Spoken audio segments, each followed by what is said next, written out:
Project Slayers 2 is supposed to be a fresh start, but no one's asking the real question. Is this actually a new game, or just the same broken system in a new skin? Let's rewind. Project Slayers 1 wasn't always dead. In fact, it had one of the strongest launches out of any Demon Slayer-based game on Roblox. The combat felt smooth, the art style, clean, and it had that early grind appeal that got people hooked fast. But it fell apart, not because the gameplay was trash, but because it stopped evolving. There were bugs that stayed in the game for months. Updates took forever, and when they finally came, they felt like patch jobs, no real vision behind them. People got tired. The PvP meta never shifted. And the community? It turned toxic real quick. Worse than all of that, though, the staff team. Here's the thing most people don't realize. Project Slayers was run less like a studio and more like a Discord friend group with mod perms. Most of the staff were 13 to 16, not volunteers helping out, but actual decision makers. No training, no standards, just vibes. People were getting muted or banned over jokes. Meanwhile, exploiters and rule breakers were walking free because they were cool with a staff member. You could record someone cheating, show full evidence, and still get hit with "we'll look into it" for 2 weeks. Nothing would happen. I reported a guy named Loix. This dude had a whole history. Double-wielding weapons that shouldn't be possible, using flame breath combos while glitched into walls, crashing servers mid-fight. I had clips, chat logs, even other players vouching. I sent it all in. The response: staff on vacation. By the time I followed up, the Google Drive link had expired, and that was the end of it. Loix is still around, by the way, untouched. That's how staff deals with problems. Delay, ignore, forget, rinse and repeat. Want another one?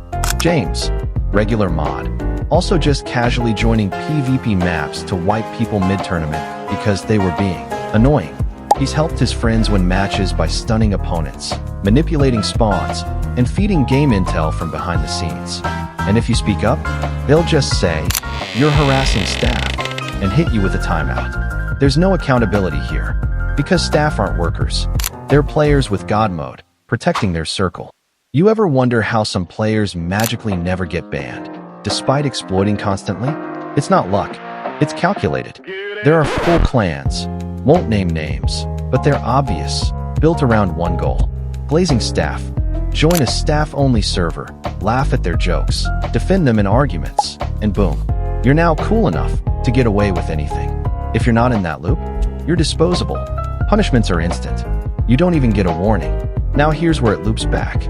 Project Slayers 2 is being hyped like it's some big comeback. But the dev team hasn't changed. The staff team hasn't changed. Even the decision-making is still based on the same reactive system. Why is the game even coming out now? Because Dimension X, OWOP's other project, completely flopped. Even testers said it was rushed, buggy, and unplayable. So now PS2 is being pushed out to recapture the hype PS1 lost. But here's the reality. New breathing styles won't fix a broken staff system. Fresh maps won't matter when staff are still protecting exploiters. Part 5, the quiet power players. Let's talk deeper. Noxy, he's not just a name in the credits. He's been making decisions that affect the entire player base, but it's all behind the scenes.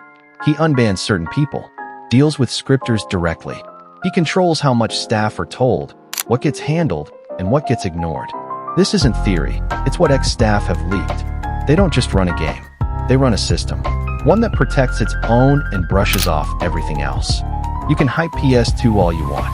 You can post sneak peeks, theorycraft about new demons, chase leaks. But the core? Still rotten. Project Slayers 2 is being built on the same broken foundation as the first. And if you've been around long enough, you already know how this ends.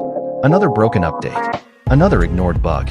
Another "we'll look into it," while the staff team jokes about it behind the scenes. If this is the game you want to support, cool. But just don't act surprised when it all comes crashing down again. That's all I'll say. Subscribe if you want more actual breakdowns and not just glazed hype. And if you're done getting played by broken games and power-tripping staff, you already know where my Discord is.